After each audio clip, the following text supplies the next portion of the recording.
Hello, my name's Marcus and welcome to another episode of Tabletop Reviews, where today I am trying not to die of dehydration because it's a really hot day and my cat is laying there and sleeping, my other cat is laying there and sleeping, away from different ways. She's laying in the sun, she's laying as far away from the sun as she can possibly come. They're all tired and I'm making noise right here. Today I'm having a look at Prehistories, a game of being prehistoric warriors and doing cave painting and stuff. Let's get to the table and see the setup and the gameplay of this game. Oh, let me try and do this quickly. What the fuck is that, Alexander? Let's moving out the rule books and everything. All of the lovely bags that you're gonna need, the cards and everything. Well, I'm gonna start off with everyone choosing a color. Central board here, actually first. Of course, you have 2 to 3 players. And 4 to 5 players. I'm just gonna do a 2-player setup here. Throw that out there. And just red and blue because those are the top colors. That's the easiest way to do it. Alright, it's this one here. I kind of just shuffle this one up and then place it like this. Because then it just automatically resets, right? Alright. Grab out the cards here, so you have a few different things, and you have color backgrounds here for the colors. So let's find blue. You can also see on the symbol here it's a horse here, and on the blue player mat it's a horse there. So that's also a way of recognizing that. And the red one here, you all have the same amount of identical cards, so there's no confusion there. If it sounds like I'm breathing very heavily, I am. It is freaking hot in Denmark today. It's been last week, so I'm just going to adjust this a little bit so you can see the entire board. And you have these here. This is sort of like a helpful little reminder of what happens. Just gonna put it there. And you have these ones here. There's sun, there's moon. The sun are the easy one, the moons are the more complicated one. So just gonna shuffle it up and find 1, 2, 3, 4 and 5 of the sun. Bam. These are some extra goals to complete throughout the game. The rest will just be put aside. Like, I'm fucking sweating my ass off here. Oh my god. Anyways. Alright. You can just kind of put these. This good thing about having them in a bag. You can just open the bag and put them over here, and then you randomly draw from the bag once you need some. Alright, now this bag here, full of tokens, should be multiple tokens because you need all of the things from your colors. So you have 3 of these, 2 of your horse symbol and 1 of the hunter. Well, not horse symbol, your animal symbol, which in blue is a horse, in red is a bear. Yellow is a lion, green is a wolf. That looks like a woolly rhino in the white. And that's, oh, that one is wrongly placed. And you need all of these little small round ones. You should have 2, 4, 6 and 8. I actually think for a 2-player game there might be less. I can't remember the rules because we'll just always play with all of them because that's more fun. And then quickly remove the remaining ones here.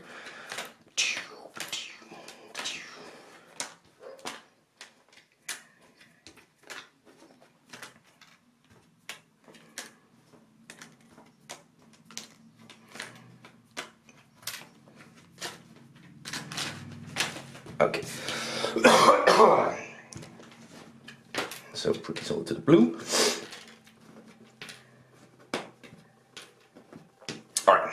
Now these square ones you will place on the board as a starting tile.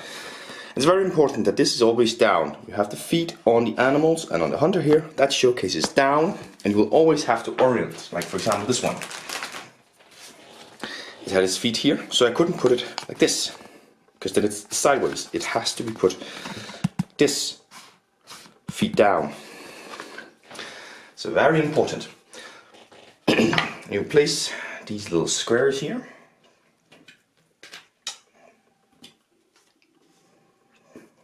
And you have some different goals here to achieve as well, as I said. These goals might also count your squares. It says in the rulebook whether they do or not, so it's important to check that one.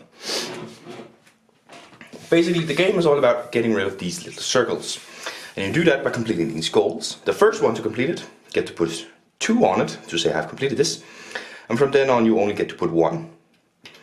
But these ones you can only claim once yourself. Up here at the top, you can claim only these as much as you want.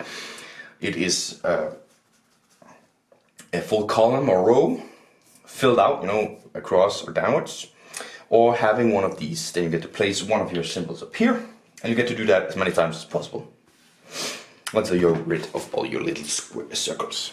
So, start off the game by placing these out on the different parts of the board. That one goes there, this one goes here, this one goes up here, and this one goes over here. Of course, as always with these kinds of polyamorous games, you're always allowed to grab it and quickly look, does it fit, how does it fit? I think that goes for sure. Then you will shuffle up your hand of cards. Now you hand your pile of cards, put it down, and draw up 3 cards to form a starting hand. Bam. Now there's 2 numbers on your card. This one is the primary one and it's the most important. This one is the secondary one. Basically, this one is first, and then, yeah, whatever. You know, it's easier if I just quickly show you.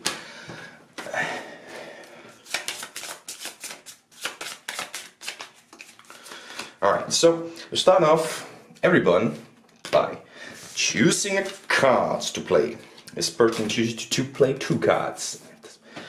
And this person does as well. Bang, and then flip them over. And what do you have here?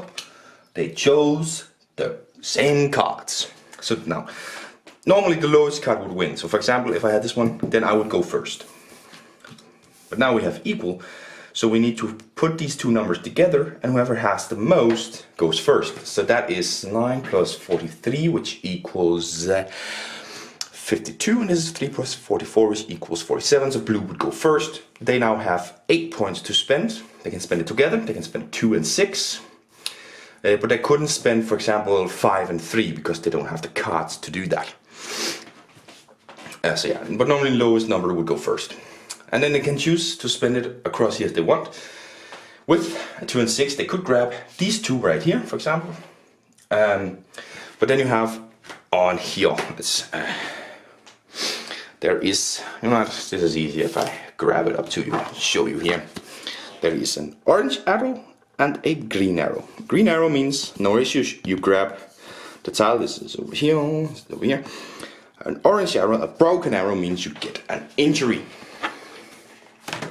An injury comes into play later on. But let's just, for the sake of this one, say that this guy grabs these 2 tiles with his cards, leaving me to take this one, for example. God damn it, stupid cough. I'm sweating my balls off and I'm having a cough. That means both of them get injured. Anyways, now you get to place this one again. Feet always down, and you always start on the leftmost column here. After that, you just need to connect it to your previous ones. So, let's say I took this one, and how am I going to place it? I could place it like this. Bam, so next time I could cover over here. If you do cover a handprint, let me actually just show you over here. This guy over here, he got 2, so he takes it and he places it here, and then he can place the next one here. And he covers a hand, which means he gets to draw a card. Bam, he gets to draw a card. Yes. Then it's the end of the round where you discard these cards you've used. Any unused, return to your hand. And then you draw cards. Now, if you didn't get any tiles at all, you get to draw 3 cards up. If you got a tile and no injuries, you get to draw 2 cards.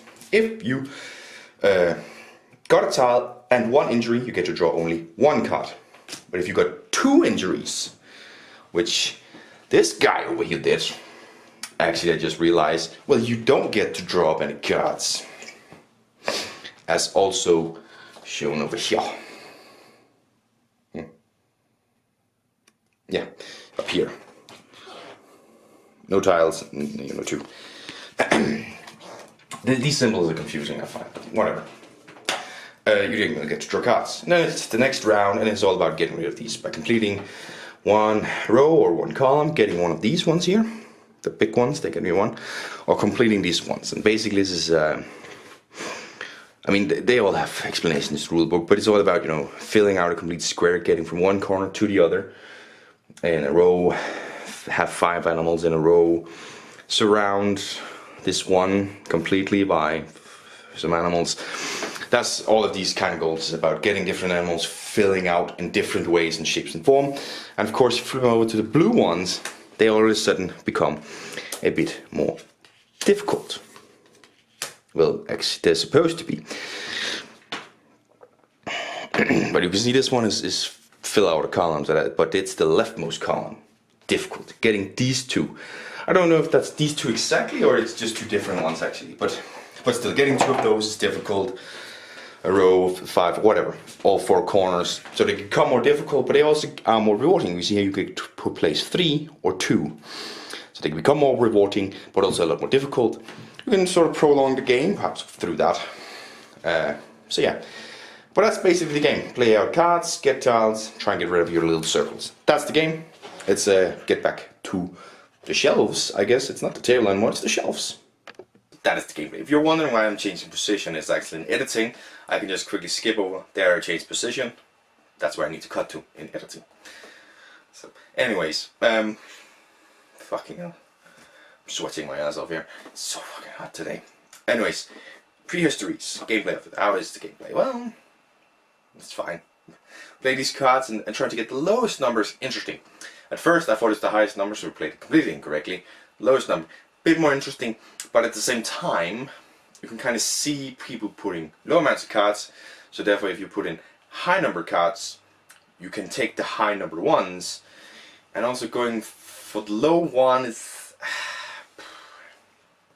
yeah, it's interesting. It is definitely pretty interesting. Because at the same time, like taking just the 1 tile or 2 tiles isn't that great. I don't know how I feel about it, honestly. The polyomnus part, where you put in the tiles, try and fulfill these things, I love that. I really do like polyomnus. I have, you know, Barron Park and New York Zoo somewhere on this shelf, somewhere. The fuck is New York Zoo? Oh, it's right there. Which is what I'm sorry, my throat is hurting me. Fucking hell. Anyway, that's what drew me to the game, is the polyamorous part. The card playing part, I find annoying. I don't think that's the right way to do it. You have Barron Park and New York Zoo with 2 brilliant ways of taking polyamorous tiles. I don't think this card playing of a lowest number, then you have the sprinting speed and you try and achieve it by hunting. To me, that's just not doing it. That's not what I wanted from this game. Well, from a polyamorous game. It's not really doing it for me. And then hunting, you know, getting an injury or not getting an injury, I do enjoy that, but it's not really big of a consequence. Drawing 1 card instead of 2, not the biggest of consequences ever. And then you are rewarded for doing nothing in the fact that you draw 3 cards if you do nothing. Come on, like, it's not sticking together for me.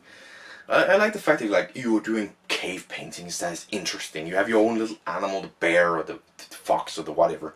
I like that, but in the end, just a card playing mechanism to enable your polyamorous aspect, I just don't like it that much. And especially not because you could sort of end up in a situation where you can't really do anything. If you go high, but the person just goes a little bit lower than you, and then you have the lowest person, they could empty the space and really limit you. And I'm not crazy about it. I'm really not. So yeah, moving on from gameplay to components. The tiles, cardboard tiles, are a little bit on the thinner side, but they're nice. I like the fact they're not completely straight. It sort of feels like a bit of a rock face on it. The central board has some really awesome artwork. I think it looks good. It looks like a little landscape. It looks nice.